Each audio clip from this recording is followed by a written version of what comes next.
I've got a confession, and this is not going to be easy for me to talk about. And before I go any further, this is not planned and this is not scripted, but it needs to be said.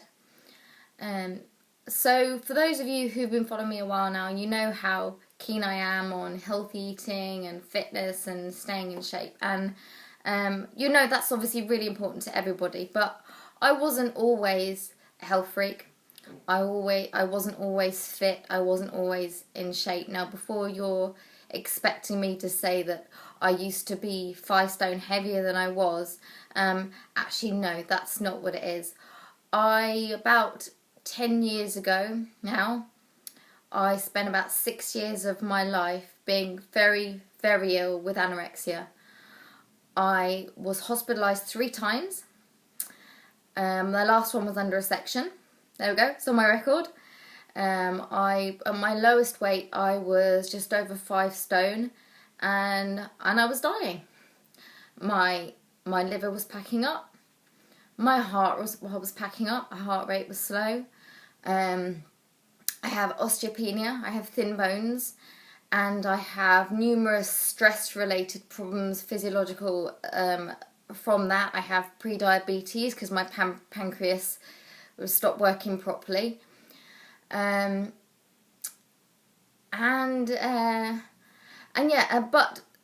so that is ironically, that's where I am. That's how I've got to where I am today, because I value health so much.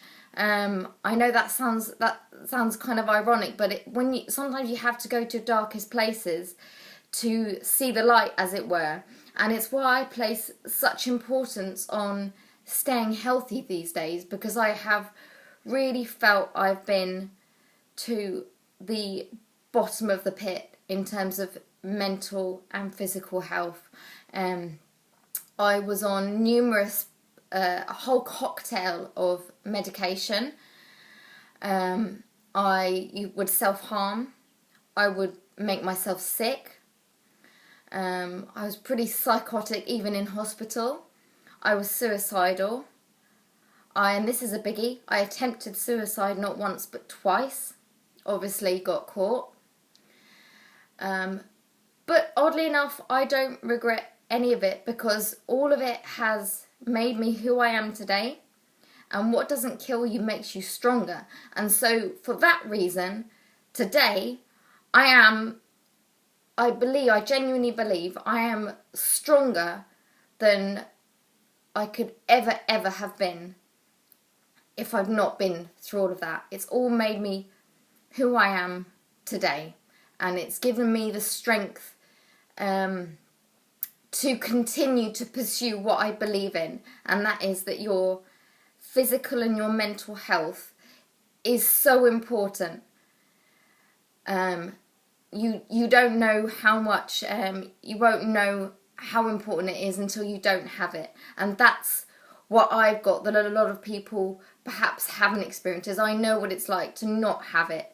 And that's why I place such an importance on staying fit and healthy. Now, for those of you who come to me to weight loss, you might think, well, okay, so how is that relatable to me? How do you know what it's like to be really overweight if you've never been really overweight? Because neither have I ever been overweight.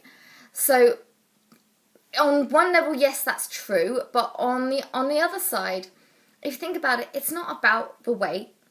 It's not about the food.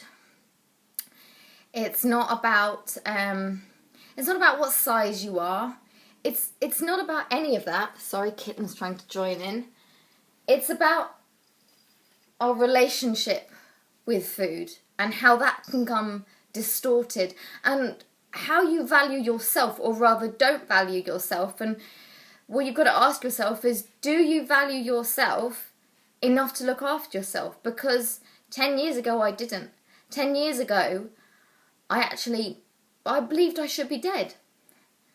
And if it wasn't through actually killing myself, I believed I deserved to starve to death. And I very nearly did.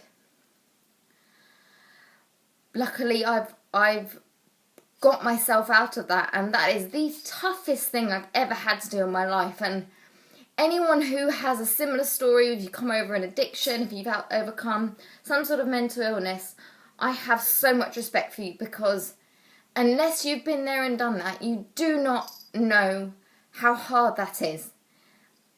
It's the hardest thing I will ever go through in my life, but I did it. And it's given me skills that I want to pass on to other people.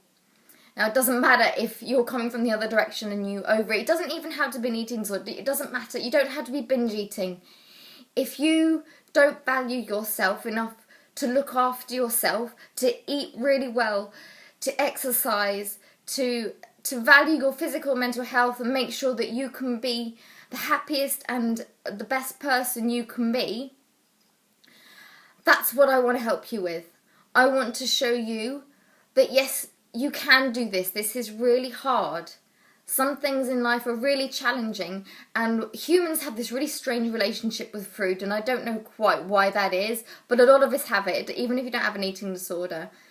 But whatever it is, you can do it. You can get through it, and however hard it seems, you can get over it and become stronger, because trust me, nobody had a worse prognosis than I had, and I am here, 32 years old, married, own a house with 2 children, I have my own business. My life is not perfect by any means. I'm a normal mum, but I'm healthy and I'm happy, and my prognosis was that I was going to die, but I'm here. So there you go. That's my confession. I hope you don't all abandon me or lose me, or lose respect for me after hearing this. But it was about time I was honest, and I wanted to get real with you and say that I'm not perfect. Even if I can fit into whatever size jeans, or I sometimes manage to make pretty photos of food occasionally. No, actually, I'm not perfect. I've never been perfect. And actually, my life has been pretty shit at times. Or rather, the way I was in my life. My life was fine, but the way I was dealing with life was really, really crap. I do understand. It can be really tough, but you can get through it. If I can get through that, trust me, you can get through it. Okay, thank you. That's Polly from thefitmumformula.com, and hope you still all like me. Bye.